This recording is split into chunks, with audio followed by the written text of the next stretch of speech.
नमस्ते प्यारे बच्चों।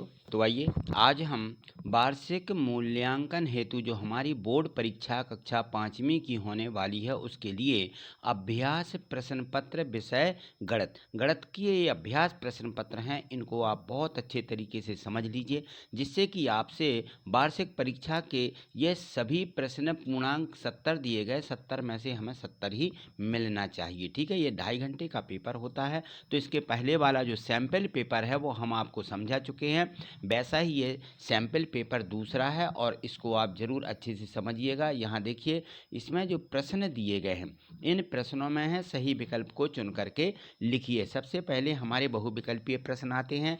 कोई प्रश्न रहता है, उसके 4 उत्तर रहते हैं, उसमें से एक सही है जो हमें यहाँ पे लिखना है। तो यह गणित का पेपर है, इसलिए गणित के सभी प्रश्नों को हल करके ही हमें उत्तर सही करना है। तो यहाँ देखें, एक मोटर बोट 1 घंटे में 10 किलोमीटर दूरी तय करती है, तो 3 घंटे में कितनी दूरी तय करेगी। 1 घंटे में कितनी जा रही, 10 किलोमीटर। 1 में तो 3 घंटे में 10 का क्या करेंगे, 3 में गुणा। तो इस प्रकार से आपको हल करना है। 10 में 3 का गुणा कर दीजिए, 10 या 30। 30 किस में लिखा हुआ है, 30 किलोमीटर दा वाले ऑप्शन में, अतः हमारा ये दा वाला सही हो जाएगा। ठीक है, तो यह हमें उत्तर के रूप में अपनी कॉपी में लिखना है। जो हमें उत्तर पुस्तिका मिलेगी उसमें हमें इस प्रश्न को लिखना है। चलिए, अगला प्रश्न क्रमांक 2 दिया गया है कि दी गई आकृति का क्षेत्रफल क्या है। अब यहाँ देखें तो इसमें जो आकृति दी गई है इस आकृति का हमें क्षेत्रफल बताना है। तो यहाँ देखिए, ये क्षेत्रफल पूछा गया। जब हमें परिमाप पूछी जाती है तो हम चारों तरफ से मापते हैं। क्षेत्रफल में जितने वर्ग दिए होते हैं, 1 2, इनकी गिनती कर लें, 1 2 3 4 5, कितने दिए गए, 5। तो इसका क्षेत्रफल हो जाएगा 5 वर्ग सेंटीमीटर। किस में दिया, आ वाले ऑप्शन में दिया है, तो इस प्रकार से ये आ वाला सही हो जाएगा। ठीक है, अब देखें इसमें प्रश्न तीसरा में दिया गया है कि अंग्रेजी वर्णमाला का कौन सा अक्षर आधा घुमाने पर वैसा ही दिखता है।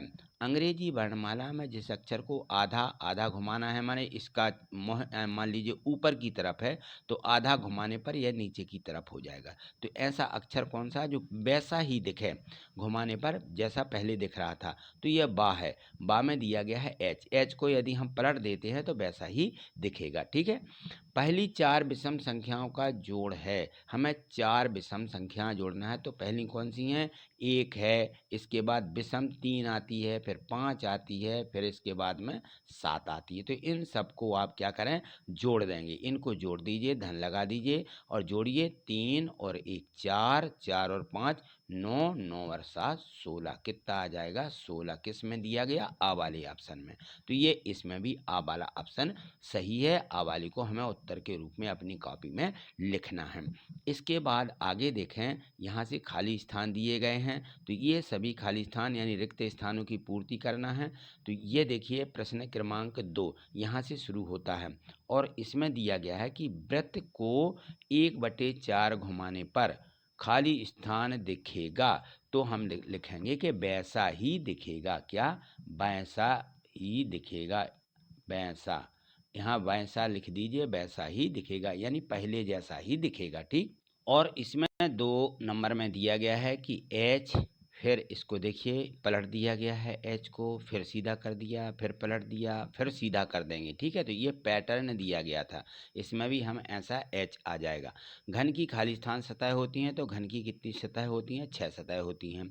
पानी से भरे हुए एक गिलास में 10 रुपये का एक सिक्का डालने पर पानी का तल 3 सेंटीमीटर ऊपर उठ जाता है। 10 रुपये का के 2 सिक्के डालने पर पानी का तल खाली स्थान ऊपर उठेगा। देखिए, एक सिक्का डालने पर 3 सेंटीमीटर, तो 2 सिक्का डालने पर कितना उठेगा, 3 दूनी 6, यानी हम 2 का 3 में क्या करेंगे, गुणा कर देंगे। 2 गुणे 3 बराबर 6। क्या भरेंगे यहाँ पर, 6 ऊपर उठ जाएगा। ठीक है, या 6 सेंटीमीटर, यहाँ सेंटीमीटर भी लिखिएगा, नहीं लिखा है तो यहाँ पर 6 सेंटीमीटर ऊपर उठेगा। ये हमें इसका उत्तर लिखना है। ठीक है, तो ये हमारे क्या हो जाते हैं, ये सभी खाली स्थान भर जाते हैं। इसके बाद आगे देखें प्रश्न क्रमांक 3, ये हमें इसको हल करना है। तो यहाँ देखिएगा प्रश्न क्रमांक 3 में दिया गया है कि 1 किलोग्राम आलू की कीमत 15 रुपया है, तो 15 किलोग्राम आलू की कीमत ज्ञात कीजिए। 1 किलोग्राम की कितनी दी गई है, 15 रुपये है। तो 15 की निकालना है तो 15 में क्या करेंगे, 15 का गुणा कर देंगे, ठीक है। और यहाँ पे लिखेंगे, पूरा यहाँ से उतारेंगे कि 1 किलोग्राम आलू की कीमत 15 रुपया है, तो 15 किलोग्राम आलू की कीमत यहाँ तक उतारना है, यहाँ तक पूरा उतारेंगे और नीचे फिर हम क्या करेंगे, 15 गुणित 15 ऐसा लिख लेंगे। और 15 का पहाड़ा आपको आता है तो करिएगा, नहीं तो एक एक संख्या का गुणा कर लीजिए। 5 5 25 हो जाएंगी, हासिल आएंगी 2 और 5 एकम 5 और 2 हासिल की 7। फिर 1 का गुणा करेंगे तो एक इकाई छोड़ देंगे और यहाँ पे आ जाएंगे 1 पंचे 5 और 1 एकम 1, ऐसा 5 के 5, 7 और 5 12 की 2, हासिल आएगी 1 1 और 1 2, 225। ये हमारा उत्तर हो जाएगा। और यहाँ पे हम उत्तर के रूप में अपनी कॉपी में लिख देंगे 225 रुपया, ठीक, ये हमारा उत्तर होगा, ठीक है। इस प्रकार से हमें इसको हल कर देना है अपनी कॉपी में। अगला प्रश्न क्रमांक 4 देखिएगा। चौथे प्रश्न में दिया गया है, नीचे दी गई आकृति का परिमाप ज्ञात कीजिए, ठीक। अब यहाँ देखो प्रश्न चौथे में है कि इस आकृति का परिमाप निकालना है। तो ये आकृति कैसी दी गई है, इसमें लंबाई दी गई और चौड़ाई दी गई। लंबाई 6 सेंटीमीटर, चौड़ाई 4 सेंटीमीटर, और क्या निकालना, परिमाप। तो परिमाप का सूत्र क्या होता है, हम लिखेंगे आकृति का परिमाप बराबर, यहाँ हम लिखेंगे परिमाप बराबर, क्या होता है परिमाप का सूत्र, 2 गुणित लंबाई धन चौड़ाई, लंबाई धन चौड़ाई, ये सूत्र लिख लीजिए। और सूत्र लिखने, अब देखिए प्रश्न 5 दिया गया, 5 में है 475 सेंटीमीटर को मीटर में बदलना है। तो हमें मालूम है कि 100 सेंटीमीटर में 1 मीटर होती, तो यहाँ हम लिख देंगे कि 100 सेंटीमीटर बराबर 1 मीटर, 100 सेंटीमीटर बराबर 1 मीटर, ठीक है। ये हम यहाँ पे लिख देंगे।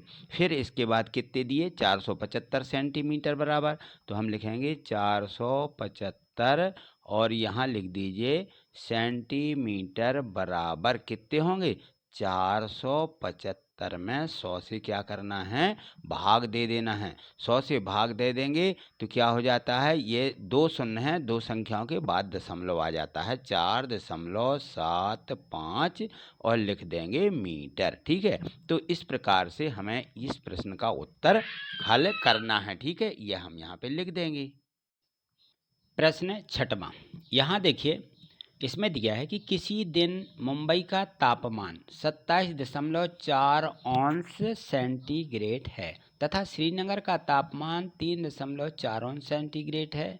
मुंबई का तापमान श्रीनगर के तापमान से कितना अधिक है। तो देखिए मुंबई का तो ज़्यादा तो दिया है ना, और श्रीनगर का 3.4 है और ये 27 मुंबई का है। तो क्या करेंगे, घटा देंगे, जितना घटाने में आएगा उतना अधिक होगा। तो कैसे घटाएंगे, 27.4 अंश में से 3.4 अंश, दशमलव के नीचे दशमलव लिख के, है ना। तो ये 4 में से 4 जाएगा, 0 हो जाएगा। 7 में से 3 जाएंगी तो कितना मिलेगा, यहाँ 4 मिल जाएगा और 2 का 2, यानी 24 अंश सेंटीग्रेड। तो मुंबई का तापमान श्रीनगर के तापमान से कितना अधिक होगा, ये लिख देंगे उत्तर में। उत्तर भी लिखना है और इसको हल भी करना है अपनी जगह पे जहाँ पे प्रश्न 6 लिखा, ठीक है ना। फिर उत्तर बराबर लिख देंगे कि 24 अंश सेंटीग्रेड, सी बना देंगे, बिंदी रख देंगे, अंश सेंटीग्रेड, ठीक है, अधिक है, बस ये लिख देना है, अधिक है, बस ये हमारा उत्तर हो जाएगा। तो हल में ये भी लिखना है और उत्तर ये लिख देना, ठीक। चलिए अब देखते हैं प्रश्न 7 में को। प्रश्न 7 यहाँ पढ़िए, इसमें दिया गया है कि एक माचिस की डिब्बी का आयतन 10 सेंटीमीटर घनों के बराबर है। एक डिब्बी माचिस की है, उसका आयतन दिया गया है।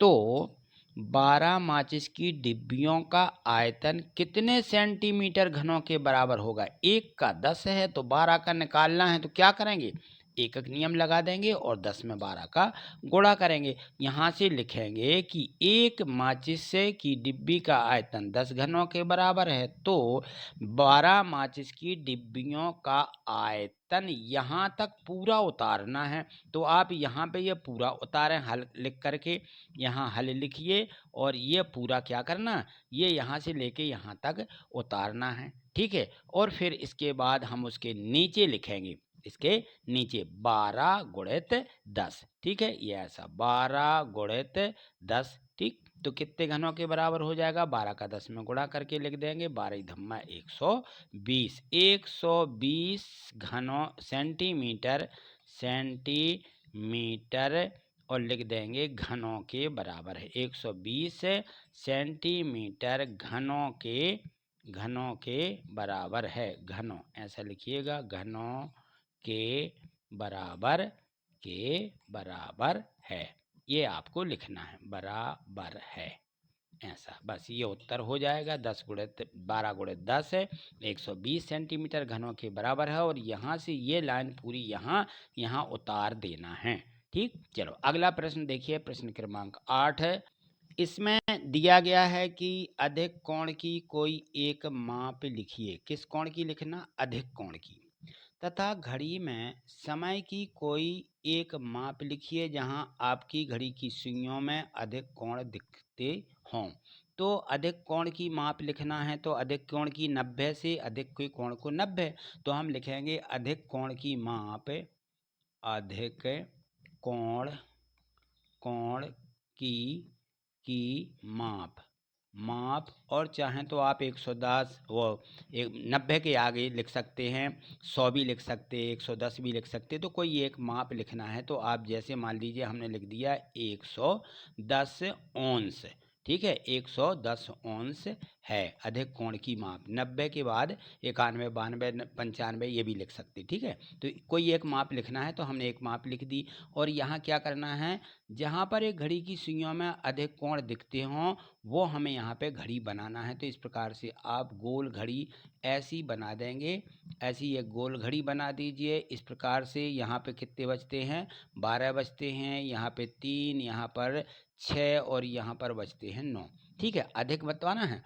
तो आप अधिक कोण 90 पे सुई रहती है तो 90 अंश का कोण बनता है। और अधिक कोण 90 से अधिक वाला कोण, तो यहाँ पे बचते हैं, यहाँ 4 और यहाँ 5। अब देखना है इनमें से यदि हमारी घड़ी की सुई 12 पर है, तो 12 से आप सीधे 4 बजा सकते हैं, ठीक है। ये 12 और ये 4, तो ये अधिक कोण यहाँ पे हो जाएगा। इस प्रकार की आपको घड़ी बना देना है, तो ये हो जाएगी अधिक कोण दिखाती हुई घड़ी।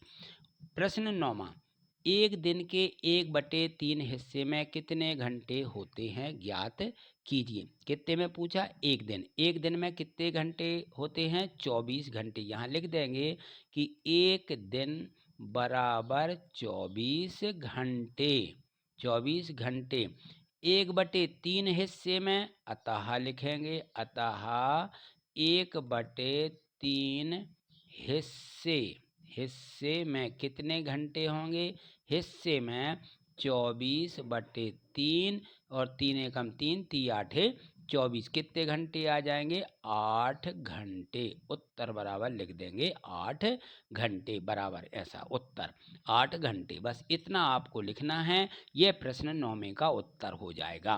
प्रश्न 10वां, इसमें दिया है कि एक वर्गाकार कैरम बोर्ड की भुजा की माप 320 सेंटीमीटर है। कैरम बोर्ड की भुजा की लंबाई ज्ञात कीजिए।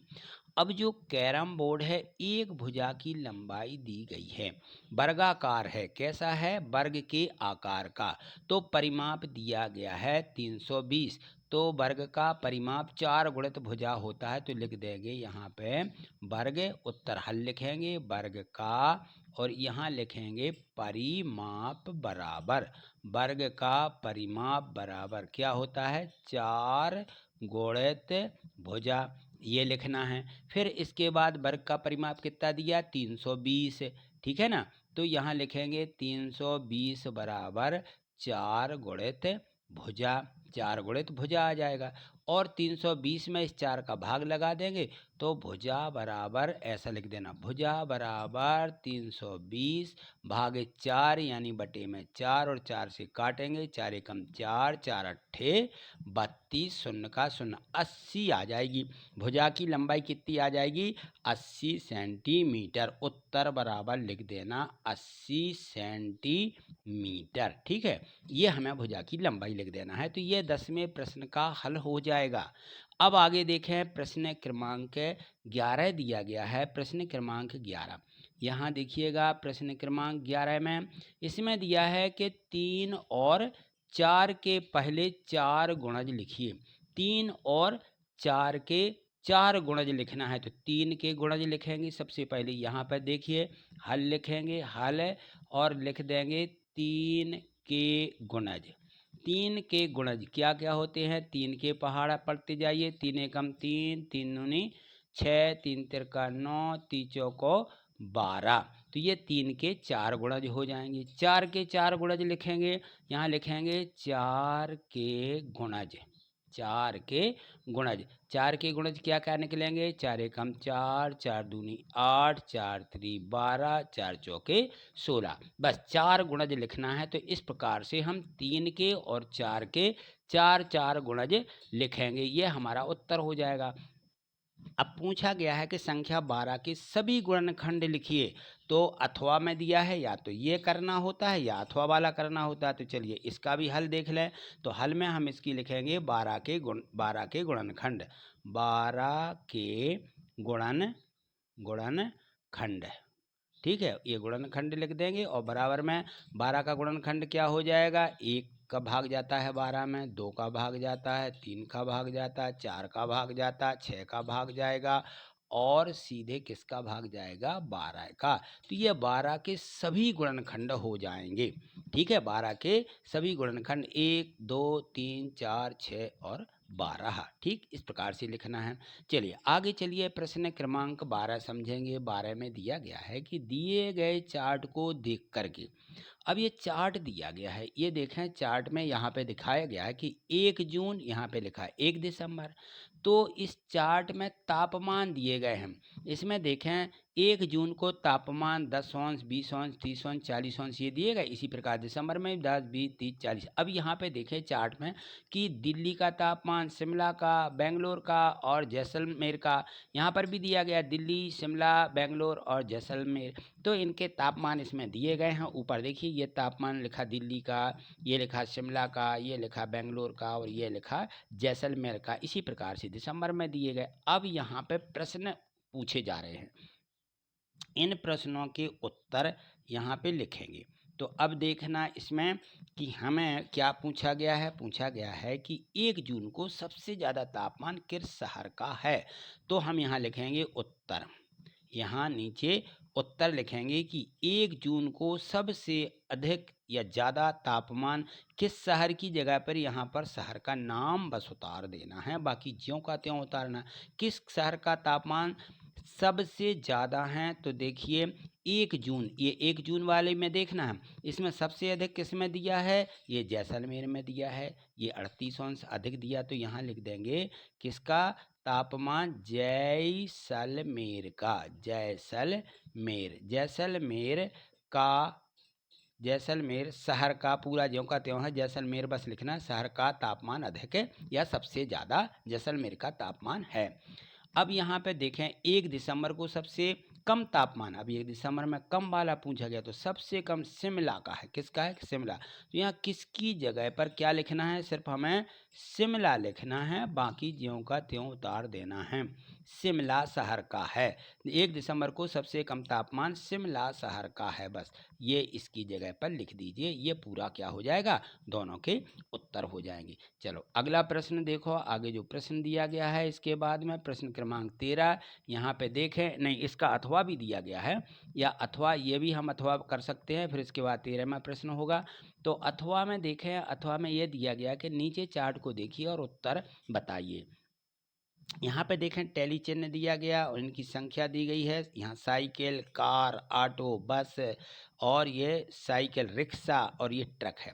ठीक है, तो साइकिल की संख्या कितनी है यहाँ से गिनेंगे। ये टैली चिन्ह दिए गए हैं, टैली चिन्ह में ये संख्या कितनी होती है? 5। ये 5, ये 5, ये 5, ये भी 5 और ये 1, 2, 3।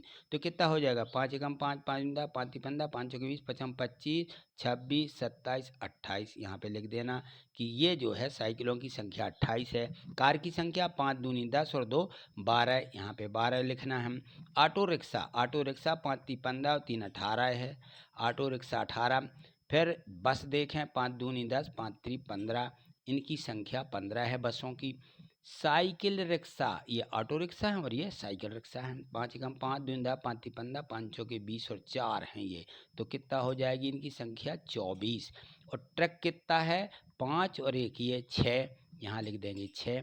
अब प्रश्न पूछे गए हैं नीचे, तो प्रश्नों के उत्तर देना है हमें। यहाँ पे देखें लिख करके बसों की संख्या लिखिए। अब बसें कितनी हैं, यहाँ पर देखें 15 बसें हैं, तो बसों की संख्या क्या लिख देंगे, लिखिए बसों की संख्या, इसकी जगह पे लिख दीजिए 15 और यहाँ लिख देंगे है। बसों की संख्या, ये उत्तर बना करके नीचे आपको इस प्रकार से लिखना, बसों की संख्या 15 है, ये उत्तर हो जाएगा। ठीक है, अलग से जो हमें कॉपी मिलेगी उसमें लिखना है। यहाँ पर भी इसका उत्तर, ट्रकों की संख्या लिखिए। ट्रक कितने हैं, 6 ट्रक हैं, तो यहाँ पर हमें लिखिए की जगह पर सिर्फ क्या लिख देना, 6 ट्रक हैं, 6 ट्रक, ट्रकों की संख्या 6 है, ऐसा लिख दें। बस उत्तर डाल दें इसको कि उत्तर ट्रकों की संख्या 6 है, ऐसा उत्तर हमें लिखना है। चलिए प्रश्न क्रमांक 14 देखिए, इसमें 14वां प्रश्न दिया, 13वां प्रश्न है, आगे चलें। 13वां प्रश्न है कि एक बच्चा एक दिन में 3 लीटर दूध पीता है। एक बच्चा एक दिन में कितना, 3 लीटर, वह 2 साल में कुल कितना दूध पिएगा।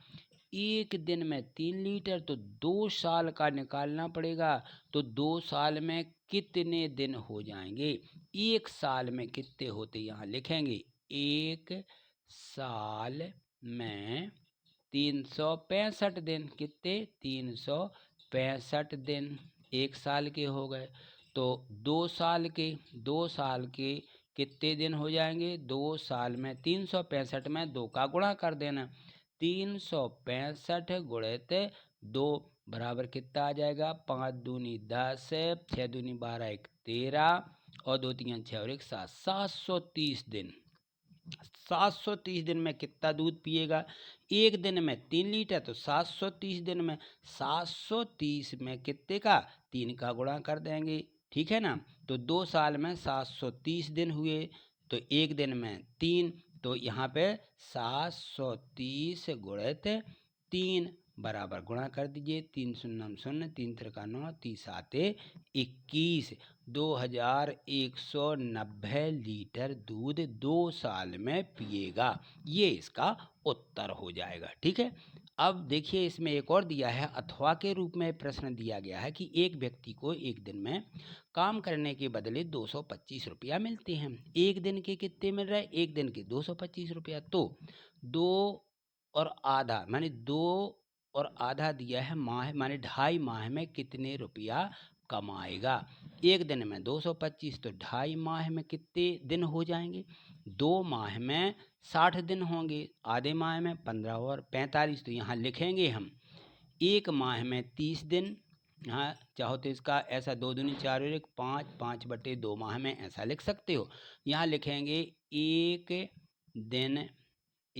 दिन में कितने 225 रुपया मिलते हैं, रुपया ऐसा लिखना है, मिलते 225 रुपया मिलते हैं, तो 2 सही 1/2 बराबर 2 दूनी 4 1 5/2 माह में, 5/2 माह में कितने मिलेंगे, 5/2 का गुणा कर देंगे, 225 गुणित 5/2 माह में, ठीक है, 5/2 माह में, यहाँ माह नहीं सीधे काट करके लिखेंगे, तो यहाँ 2 से इसको काट देंगे, या 2 का पहले हम 5 का गुणा कर लेते, फिर 2 का भाग लगा देंगे, 5 का गुणा कर लीजिए, तो बराबर में कितना आ जाएगा, 5 पंचे 25 और यहाँ मिल जाएगा 5 दूनी 10, 10 और 2 12 की 2 हासिल 1, 5 दूनी 10 और 1 11, 1125/2। अब 2 का भाग लगाना तो 1125 में आप 2 का भाग कैसे लगाएंगे,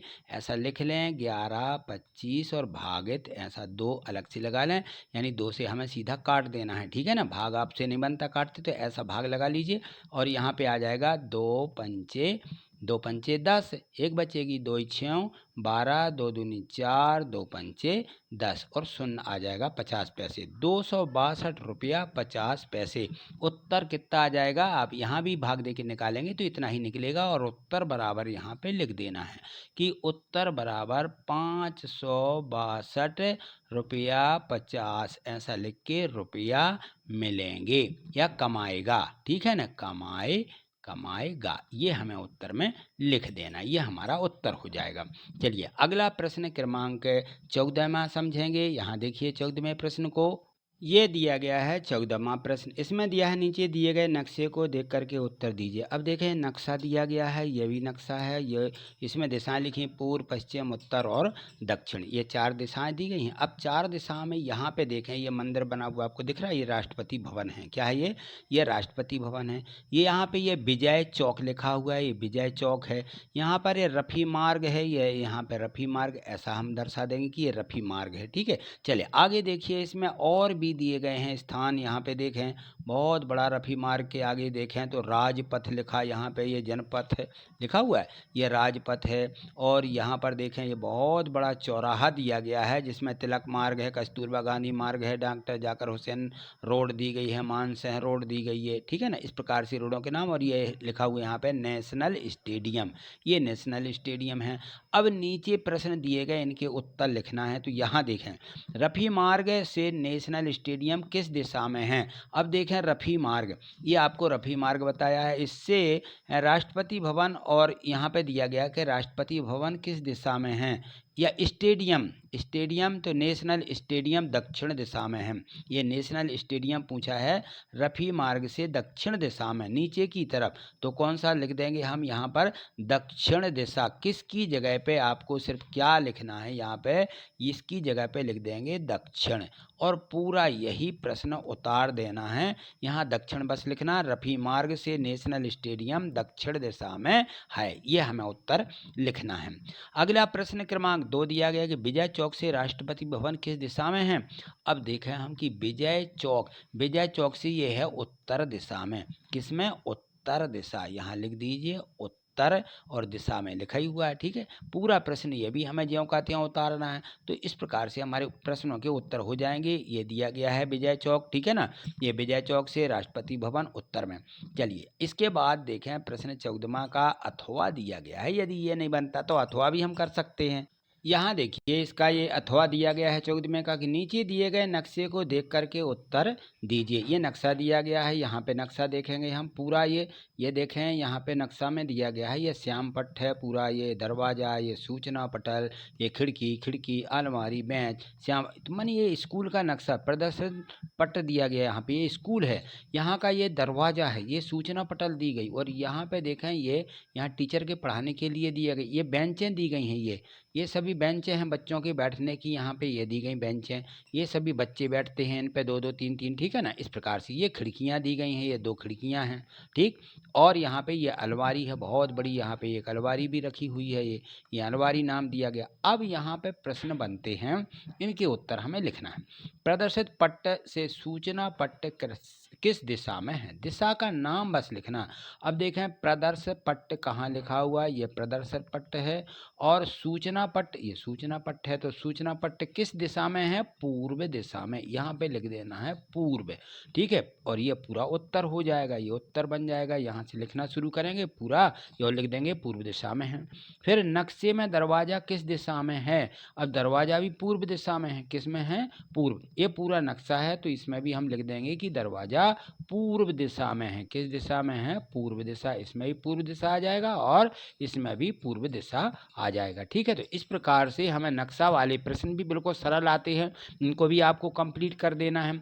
चलिए अथवा वाला करें या पहले वाला करें, दोनों प्रश्नों में से कोई एक प्रश्न हमें हल करना है। ठीक है, तो आज इतना ही, मिलते हैं अगली वीडियो के माध्यम से। आपको वीडियो बहुत अच्छी पसंद आई होगी, अच्छी लगी होगी। ऐसी ही वीडियो में अगले जो इसमें जो प्रश्न पत्र दिए गए हैं उनको मैं बताता रहूँगा। आप सभी की तैयारी बहुत अच्छे तरीके से करते चलिए। ये सभी प्रश्न ऐसे ही आपको परीक्षा में मिलने वाले हैं निश्चित ही, तो आप इनकी तैयारी कर लीजिए जिससे कि आपको पूरा प्रश्न पत्र अच्छे तरीके से आपसे बनने लगे। बिल्कुल ऐसे ही प्रश्न पूछे जाएँगे, ठीक है ना? तो चलिए आगे जो और भी इसमें दिए गए हैं उनको हम देखेंगे। चलिए इतना ही, मिलते हैं अगली वीडियो के माध्यम से। थैंक यू, धन्यवाद।